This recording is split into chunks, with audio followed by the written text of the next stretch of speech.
Welcome back to Spellbound Pages. Or even welcome if you just stumbled in and now you're stuck with me. Here we talk fantasy, more Greek characters, unhinged dynamics, and book that emotionally can destroy us, and can even do so repeatedly. April was chaotic, there was some wins, some disappointments, and at least one book that altered my brain chemistry. So let's go, let's debrief. This one hurt a little because the first 3 books of that series was just epic and amazing for an historical fiction romance. And this finally, it felt like it was repeating the same patterns as the previous books, instead of just building towards something bigger, and do something different, which I was expecting. The pacing just dragged through familiar bits, and then suddenly rushed into the actual ending, which honestly for me made the payoff feel way smaller than it should have been. And don't get me wrong, I still love those characters, the fun family of it. But as a final book, with the first 3 books of this series that were just amazing, that was just underwhelming. And of course, I still finished, because I'm stubborn, the last one, and I wanted after the end of the last book, Bennett's Paw, which is, by the way, Bennett's Paw from the very first book, The Cynical Ass. And this was just a roller coaster, I'm not gonna lie. But when it hits, it does it. The tension, the yearning, Bennett being soft and chaotic at the same damn time, I'm obsessed. But some of Bennett's choices from the very start towards till a bit before the middle, especially the whole other people situation, I'm sorry, it just pulled me out of it. Overall, it was messy, chaotic, nostalgic of course, and still a good time. But to be honest, I loved Dixon more in this book, even if it's Bennett's Paw. I'm sorry, that made me like Bennett less. It is what it is. Okay, so quick interruption while I edit this. I apparently cannot be trusted to remember all the book I have read because somehow I forgot 2 books in my April wrap-up. Yes, which honestly feels illegal considering one of them literally altered my whole personality. So let's fix that. Yes. Yes, this one. Bestie, this book did something to me. I went in expecting a fun, dark mafia romance and came out slightly unwell and fully obsessed. Shannon is toxic, unhinged, probably a walking red flag, and yet I was giggling like he personally chose me. The chemistry, the tension, the chaos, are you kidding? Yeah, this one completely took over my entire brain. This was such a comfort read, like the book version of I just want to feel good for a few hours. Small town ranch vibes, easy banter, and just enough spice to keep things interesting without overwhelming it. And look, yeah, I get it now. Soft, protective, and a little dangerous when he opens his mouth. The things that came out of his mouth, oh my god. Not the slow burn I expected though, but honestly, it is still such a fun cozy time.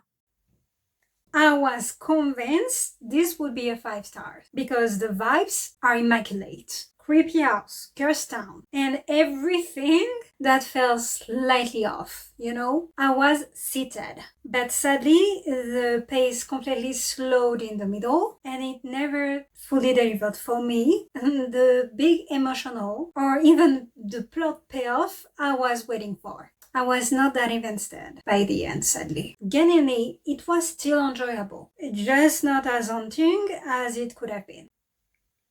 Now we need to talk bestie, because this book was unhinged in the best and also the worst way. Did this become my favorite in the whole series? Absolutely. I'm not ashamed.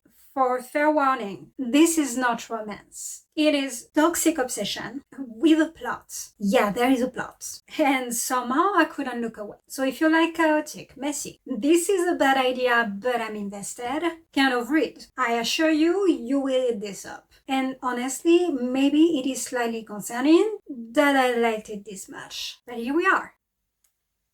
I was so excited and impatient to read this book. But at first, I was completely confused. I've got to be honest, I was completely lost at the first 200 pages something of the book. The beginning is slow, but we are on the first book of a series, and there is a lot of world building, so maybe that's why. And yes, it is a bit also repetitive, but honestly, with how confused I was, maybe it was needed. But like literally, I was trying to piece things together while the story is still setting up everything for also the next installment. But now, can we talk about the last 100 pages of the book? Because suddenly, I was utterly invested. The tension rises, the stakes hit, and that ending is absolutely illegal. I need book 2 right now. I am still not okay after this. Still not. I'm still recovering from that book. That was simply amazing. This book is dark, intense, and just keep pulling the rug off from under you like it's its own hobby, you know? All of the characters feels raw and real, even a bit relatable. The dynamics are brutal, and the emotional damage just severe. It was my undoing. And that ending, yeah, I will be waiting impatiently for book 2. Count me in, because this book was simply amazing. I need more of it. It did ruin me though. I finally read this, and once I read, I just sat there. And let's be real, it is not reinventing romantasy. No. But it does hook you and makes you kick your feet in a way that makes you completely forget it does even matter. Because it doesn't. I devoured this book, and I was jiggling for like 80% of it. And I thought I would fall in love with Carrion, which I loved and adore, let's be honest. But Kingfisher is deeply problematic in a way that definitely works. And the tension between him and Ceres, God, I was here for it. That does build so naturally through the book. And it also sneaks up on you. Add to that the found family vibe and energy, and you know I'm a sucker for it. And also an emotional strong pull to the story, because it made me feel a lot of things, especially laughter, but not only. Yeah, I was just fully immersed and invested. It was amazing period. That reread for the second time, I fell in love once again with Cassian, which is my favorite bad boys. I said what I said. And this hit even harder the second time, which honestly feels a bit unfair, because I knew what would happen. Nesta's journey is so relatable, messy, uncomfortable, and honestly way too real at times. And you're literally inside of her head while she's fighting herself and also fighting for her life. Cassian, the way he just stayed there, reaching his hand through the whole damn book. Yeah, this man is everything. I love him so much. True, this is not perfect plot-wise compared to, for example, Wings and Ruins. But this is not about the plot here. Not so much. And honestly, I wasn't bored for not even a bit. I didn't care because I was invested in the story. Because emotionally, it hits. It touched deepest part of you. And for people who cannot relate, then maybe it doesn't. But for people who can and who connect with Nesta and her journey, then 100%. It is as bittersweet, heartbreaking, and motivational as it can be.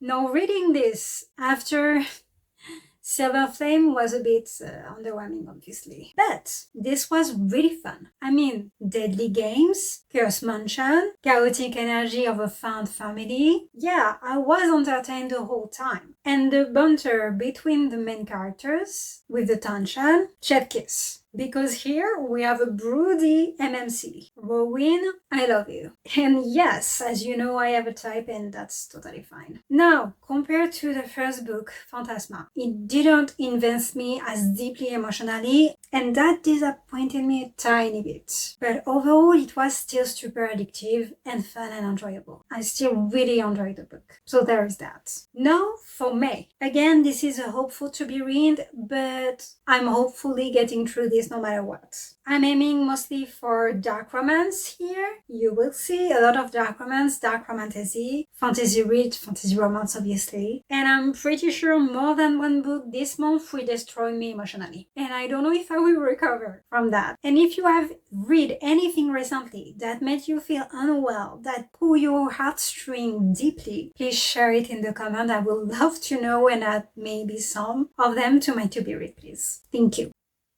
This sounds unhinged in a way that feels very on brand for me anyway. I mean, ghost and demon that are trapped together in a haunted manor where they literally cannot escape each other. Yes, so Fox proximity, exactly. Yeah, no, I know it. The tension alone will carry the book. I'm expecting toxic, obsessive, slightly, should I really be enjoying this kind of book?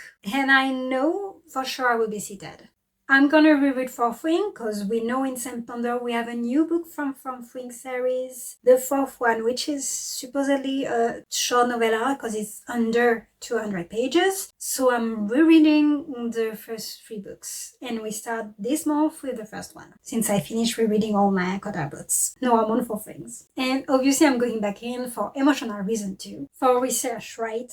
For Redoc, my baby, and Zanen, both. Because why not? And I already know even this first one gonna wreck me all over again.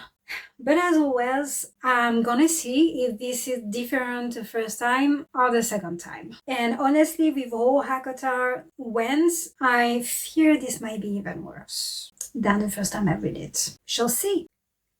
This one. Knowing this series, I am still a little bit scared about this one, but I am so ready. Secret Society, power, control, very dark dynamics. And again, it sounds like another book from this series that will push your boundaries. I'm expecting it at this point anyway, and that won't apologize for it. That's the whole point. I know there will be chaos, discomfort, and at least one moment where I would have to pause and rethink my own life choices. Probably. This book feels like it was just made for me. Dead gods, a cursed girl, dangerous magical performance, who can literally rewrite reality. Excuse you? And even, obviously, a morally questionable MMC. Like, this does sound absolutely perfect. Yes, I am absolutely already invested and I didn't even open the book yet.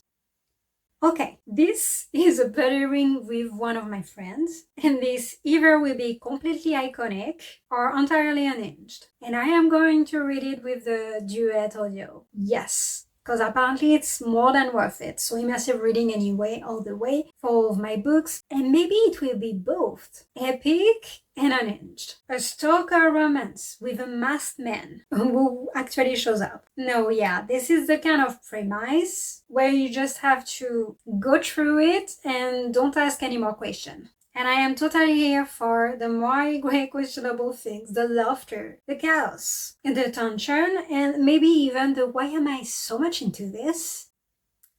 It is time finally to read the second book. I cannot forget a bit about the first one, to be honest. I don't know why I didn't pick up the second one sooner. I don't know, because honestly, I did enjoy the first book, so I don't know. Here we are now. And I do need answers from the first book, and maybe also kind of resume of the first one would be nice. Hopefully, I will recall when I read it, you know. And I'm totally going to this book expecting betrayal, angst, and that we shouldn't want each other, but we do it anyway. Kind of vibe and energy. Because Witches and Dark Romance, I was seated for the first time, if I recall, and I know I will be seated, obviously, for this one, or I hope so. Please make it a second book, a good second book. Because I think this is a trilogy so far. So, yes. Someone chose this book for me this month, and I was, I'm still scared. Yes, I am, because I know it will destroy me. Like, truly destroy me. I was a bit afraid of that book, but here we are for this month. And this one feels heavier. Like, it will emotionally ruin me slowly, kind of heaviness. Memory loss, war aftermath, necromancers, which is why my friend chose that for me, and a morally grey captor's situation. Bring it on. I can already tell this is going to be intense. Maybe in a quieter, more psychological way also. We shall see. It is time to read that book. I honestly was waiting for the audiobook to be released because I wanted that duet. and it was only released in March, I think, this year. And now it's the time. Now it's the time we're reading it. Yes, please. I am so excited to read the second book because I do adore the first one. So please make it even better. I know this will be dark. Monster, curses, slow descent into madness even. And honestly, I love that for me. I am here to see how far this story is going to go because I have a feeling Carrie won't hold back in this one. Bring it. This is a buddy read with a friend. We read together the first one. So this one we decided to read this one together also. Toxic ex-lovers. Make it gothic and vampiric, right? This is already messy in the best way. It does sound like obsession, revenge, and also complicated feelings wrapped into one very dramatic situation, and I am aware for it. Yes. Because honestly, at this point, this is the theme of the month, right? The month is dark, and I'm here for it. Well, maybe that's fine. Last but not least, I love the first book, so obviously I was seated for the second one right away. Enemies to lovers with betrayal, revenge. And even I might actually gonna I love you energy, maybe more hate to lovers than enemies to lovers, but we shall see. And I mean, anyway, obviously I'm reading it. Duh. This feels like it's going to be fast, intense, and emotionally chaotic in a very addictive way, where I totally will be saying, please, one more chapter, I need more. And I'm here for this. Yes, please give it to me. So yes, I am hoping for the best for all this May month because I want the best read. Please give me only 5 stars. Read. I want to. And that's the hopeful plan for May. If you have read any of this, or even if one of them just jumped straight to you to be read for this month or another, please let me know in the comments because I love to know that.